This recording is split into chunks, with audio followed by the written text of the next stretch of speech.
మహాగణాధిపతయే నమః. ఓం గురుభ్యో నమః. ఓం శ్రీమాత్రే నమః. పరమేశ్వర స్వరూపమైనటువంటి జ్యోతిష, వాస్తు మరియు ఇతర అనేకమైనటువంటి శాస్త్రములను మనకు అందించినటువంటి మహర్షులకి నమస్కారం. హయగ్రీవ హయగ్రీవ హయగ్రీవేతి యో వదేత్ తస్య నిస్సరతే వాణి జన్మకన్యా ప్రవాహవత్. అరుణాం కరుణాతరంగితాక్షీం ధృతపాశాంకుశపుష్పబాణచాపాం అనిమాదిభిరావృతాం మయూకైః అహమిత్యేవ విభావయే భవానీం. శ్రీమాత్రే నమః. ప్రేక్షకులకి ఆ లలితాంబిక అమ్మవారి యొక్క అనుగ్రహం పరిపూర్ణంగా కలగాలని మనస్ఫూర్తిగా కోరుకుంటూ, మనం ఈ క్రోధినామ సంవత్సరంలో 12 రాసుల వారికి, వీలైతే 12 లగ్నాల నుంచి చూసుకోండి, లగ్నం తెలియని వారు రాసి చూసుకోవచ్చు, ఆదాయ వ్యయాలు ఎలా ఉన్నాయి, అదేవిధంగా రాజ్యపూజ్యము అవమానం ఎలా ఉంది, ఒకవేళ ఆదాయం తక్కువగా ఉంటే దాన్ని పెంచుకోవడం ఎలాగా, దానికి గ్రహస్థితి ఎంతవరకు మీకు సహకరిస్తుంది, మీరు చేసుకోవాల్సిన మంత్రం కానీ, గోసేవ కానీ, లేనట్లయితే దానం కానీ ఏమి చేసుకుంటే మీకు అభివృద్ధి ఉంటుంది అనేటువంటి విషయాలు మనం చెప్పుకుందాం. అయితే ఇక్కడ ఏంటంటే ఎప్పుడు కూడా ఈ సంవత్సర ఫలితాలు చెప్పేటప్పుడు ఆదాయ వ్యయాలతో పాటు గోచారంలో ఉండే మేజర్ ప్లానెట్స్ అంటారు. అంటే slow moving planets, fast moving planets ఉంటాయి. అంటే త్వరగా నెలకి 25 రోజులకి 45 రోజులకి జరిగిపోయే ప్లానెట్స్ కొన్ని ఉంటాయి. అంటే రవి, కుజుడు, శుక్రుడు, బుధుడు వీళ్ళు. ఇక చంద్రుడు అయితే 2.5 రోజులకి మారిపోతూ ఉంటాడు ఒక్కో రాశి. కానీ మేజర్గా మనల్ని రూల్ చేసేటువంటిది జీవకారకుడైనటువంటి గురువు, కర్మకారకుడైనటువంటి శనిశ్చరుడు, అదేవిధంగా కాలానికి కారకుడైన రాహువు, మోక్షానికి కారకుడైన కేతువుని ప్రధానంగా మనం తీసుకుంటాం. ఈ మోక్షానికి కారకుడైన కేతువు ప్రస్తుతం ఈ సంవత్సరం అంతా కూడా మనకి కన్యారాశిలో ఉంటాడు.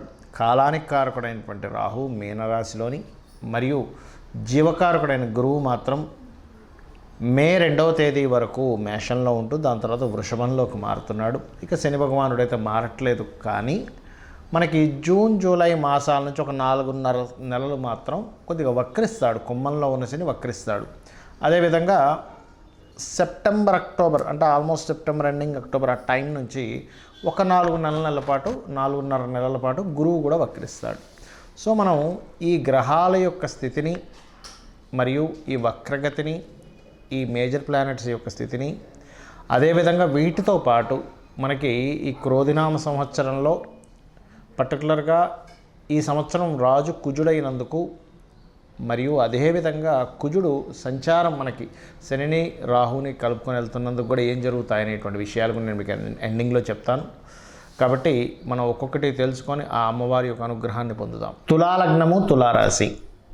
మీకు ఆదాయము, వ్యయము, రాజ్యపూజ్యం, అవమానం ఎలా ఉంది చూసుకున్నట్లయితే తులవారికి 2, 8, 1, 5గా ఉందండి. అంటే ఆదాయం 2, వ్యయం 8. అంటే 2 లక్షలు వస్తే 8 లక్షలు ఖర్చు. అమ్మో, ఇలా అయితే ఎలా బ్రతకగలమండి అనిపిస్తుంది. కానీ ఏమీ కంగారు పడక్కర్లేదు. మీరు ఎప్పుడైనా గుర్తుపెట్టుకోండి, మనం ప్రతి సంవత్సరం పంచాంగం తీయగానే ఇదే చూస్తాం, ఎంత ఉంది ఆదాయం, ఎంత ఉంది వ్యయం, ఎంత ఉందని. ఏమీ కంగారు పడద్దు. అలా ఉన్నంత మాత్రం అలాగే జరగాలని రూల్ లేదు. ఎందుకంటే దీనికి చాలా విధానాలు ఉంటాయి. మీ జన్మజాతకంలో అద్భుతమైన ధనయోగం అనుకోండి, వేరే కొత్త అసెట్స్ కొంటారేమో, వ్యయం అంటే అంతేగాని ఖర్చు అయిపోవాలని రూల్ లేదు. గుర్తుపెట్టుకోండి, అసెట్ కొంటారు, అదే ఒక ఖర్చేగా. కాబట్టి ఇలా కూడా ఉంటుంది. అయితే మనం దీన్ని మార్చుకునే విధానం చెప్తానండి మీకు. ఆదాయం పెరగాలి అంటే మీరు చేయవలసింది ఏమిటి? ఓం స్కందాయ నమః అనే నామస్మరణ ఎక్కువగా చేయండి. ఖచ్చితంగా ఆదాయం పెరుగుతుంది. మరి వ్యయం తగ్గాలంటే మీకు 12వ స్థానంలో కేతు ఉన్నాడు. కాబట్టి మీరు గణపతి ఆలయాలకు వెళ్ళి అక్కడ ఏదైనా సేవ చేయడము, ఉలవలు దానంగా ఇవ్వడము, కేతుగ్రహం దగ్గర దీపారాధన చేయడము, అందులో ముఖ్యంగా గుళిక కాలంలో మీకు ఖచ్చితంగా వ్యయం తగ్గుతుంది. అందులో ఎటువంటి సందేహం లేదు. అయితే ఈ తులారాశి వారికి రాజ్యపూజ్యం 1, అవమానం 5 ఉంది. అంటే మిమ్మల్ని మెచ్చుకునే వారి సంఖ్య ఒక్కళ్ళు ఉంటే, మిమ్మల్ని మీ తప్పును పదే ఎత్తి చూపే వాళ్ళ సంఖ్య 5 ఉంటారు. మరి దీనికి ఎలాగా, ఏం చేయాలి అంటే గుర్తుపెట్టుకోండి, రాజ్యపూజ్యము, అవమానం. రాజ్యపూజ్యం రావాలంటే రాజశ్యామల అమ్మవారి స్తోత్రం లేదా ఓం నమో రాజశ్యామల దేవతాయై నమః అనుకోండి. రాజ్యపూజ్యం ఖచ్చితంగా పెరుగుతుంది. ఇక అవమానించే వాళ్ళ సంఖ్య తగ్గాలి అంటే సూర్యభగవాను చూస్తూ లలిత చదువుకోవడము, లేదా సూర్యభగవాను చూస్తూ ఓం మిత్రాయ నమః అనే నామస్మరణ చేయండి. ఖచ్చితంగా మీకు అవమానించే వాళ్ళ సంఖ్య పూర్తిగా తగ్గుతుంది. అందులో ఎటువంటి సందేహం లేదు. ఇక మిగతా అంశాలుగానే చూసుకున్నట్లయితే ఫైనాన్షియల్ గ్రోత్ ఈ సంవత్సరం బ్రహ్మాండంగా ఉంది. కాకపోతే ఇందాక నేను చెప్పినట్టుగా కాస్త ఇన్వెస్ట్మెంట్స్ విషయంలో కొంత జాగ్రత్తగా ఉండాలి. పంచమ స్థానంలో శని భగవానుడు ఉన్నందుకు కొన్ని రాజకీయ సంబంధించిన విషయాల్లోని, కొన్ని నిర్ణయాల విషయాల్లోని కొంచెం లేట్ అవుతూ ఉంటాయి. ఆ విషయంలో కొంచెం జాగ్రత్తగా ఉండాలి. సంతాన సంబంధించిన అంశాల్లో కూడా కొంత జాగ్రత్త పడుతూ ఉండాలి. బట్ ఫైనాన్షియల్గా చాలా బాగుందని చెప్పుకున్నాము. అదేవిధంగా మే లోపల ఏదైనా సంబంధాలు కుదిరితే మీరు సెట్ చేసుకోవడం మంచిది. లేదా మరలా గురువు వక్రించినప్పుడు, అంటే ఆల్మోస్ట్ ఎప్పుడండి, సెప్టెంబర్ నుంచి ఒక 4.5 monthsలో మళ్ళీ అక్కడ ఉంటుంది వివాహ యోగ సంబంధించినటువంటి విషయం. మరియు మరొక విషయం ఏంటంటే, ఇక్కడ మీకు శని 5లో ఉంటూ వక్రిస్తున్నాడు. ఆల్మోస్ట్ జూన్ నుంచి ఒక 4.5 months, అంటే June, July, August, September, October వరకు కూడా ఆల్మోస్ట్ శని వక్రగతి ఉంటుంది. కాబట్టి ఈ సమయంలో మీరు ఈ 4.5 నెలల మధ్యలో మీరు ఏదైనా ఒక ప్రాపర్టీ తీసుకునేటప్పుడు కానీ, వాహనం తీసుకునేటప్పుడు కానీ కొంచెం జాగ్రత్తగా ఉండండి. ఈ సమయంలో పర్టికులర్గా అవమానించే వాళ్ళ సంఖ్య కూడా పెరుగుతూ ఉంటుంది. కాబట్టి ఈ సమయంలో చాలా జాగ్రత్తగా ఉండండి, సరిపోతుంది. ఇక మీరు చేయవలసినటువంటి దేవతారాధన ఏమిటి? ముఖ్యంగా గ్రహారాధన చెప్తాను. శని, కుజ, రవి, కేతు ఈ 4 గ్రహాల దగ్గర దీపారాధన చేయండి.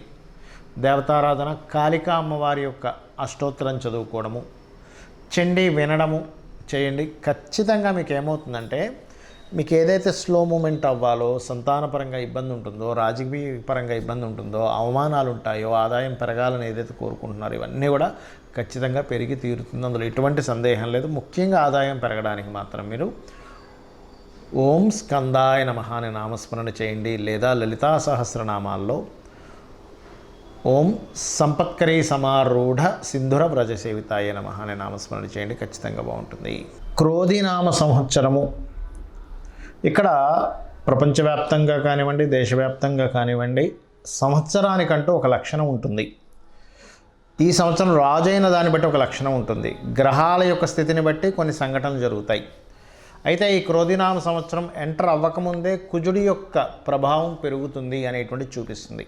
కాబట్టి ఆల్మోస్ట్ 2024 ఫిబ్రవరి మాసం నుంచే కొన్ని విద్వేషపూరితమైనటువంటి గొడవలకి, రాజకీయ నాయకుల మధ్యని విపరీతమైనటువంటి గొడవలకి, మరియు రాజుల మధ్యన గొడవలకి, యుద్ధాలకి, క్రోధి అంటే క్రోధం, కోపం పెట్టుకోవడం, చిన్న మిస్అండర్స్టాండింగ్స్ చేసుకోవడం, ఇటువంటి నామ సంవత్సరం ఇది. కాబట్టి దేశాల మధ్య, ప్రాంతాల మధ్య, మతాల మధ్య అనవసరమైనటువంటి విద్వేషాలు కలిగించేటువంటి సంవత్సరంగా చూపిస్తూ, ఇది కుజుడి యొక్క సంచారం. దీనివల్ల కుజుడు ఎవరికి కారకుడు అని చెప్పి తీసుకుంటే, మిలిటరీకి, అందులో అంటే డిఫెన్స్ వారికి, పోలీస్ డిపార్ట్మెంట్ వారికి, రక్షణ వీటిని కల్పించేటువంటి వారికి. అంటే ఏంటి, ఈ సరిహద్దుల దగ్గర కొంత జాగ్రత్తగా ఉండాలి. అనవసరమైన గొడవలకు సంబంధించిన విషయంలో ఇక్కడ ఏదైనా గొడవలు జరుగుతాయి, అనవసరమైనటువంటి అవుతాయి అన్నప్పుడు కొంత జాగ్రత్తగా ఉండాలి, గుర్తుపెట్టుకోండి. కాబట్టి ఈ క్రోధినామ సంవత్సరంలో అందరూ చేసుకోవాల్సింది ఏంటి, ఇటువంటి గొడవలు మనం ఏమీ ఇబ్బంది పడకుండా ఉండాలి అంటే ముఖ్యంగా గుర్తుపెట్టుకోండి, కుజుడు రాజు అయ్యాడు. కాబట్టి కుజగ్రహానికి శని రాహు గ్రహాల దగ్గర దీపారాధన చేయండి. చేసినట్లయితే అనవసరమైన గొడవలు బయట జరిగే ఛాన్సెస్ ఎక్కువగా ఉన్నాయి. కాబట్టి మీరు వెళ్ళి అనవసరంగా అందులో ఇరుక్కొని అందులో ఇబ్బంది పడకుండా మీరు సేఫ్గా ఉంటారు ఫస్ట్.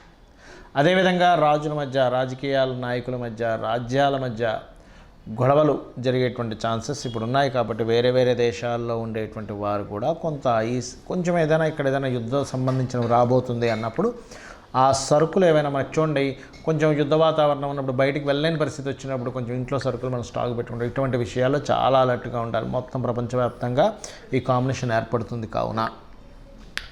అలాగే మరొక విషయం ఏంటంటే, ఇక్కడ మీకు చాలామందికి జాతకం తెలియదు, డేట్ ఆఫ్ బర్త్ తెలియదండి, రాశి తెలియదు, ఏమీ తెలియదు. కానీ క్రోధినామ సంవత్సరం నాకు బాగుండాలంటే ఏం చేయాలి అంటే, ఒకటే గుర్తుపెట్టుకోండి, చండీ పారాయణం, శ్రవణం చేయండి.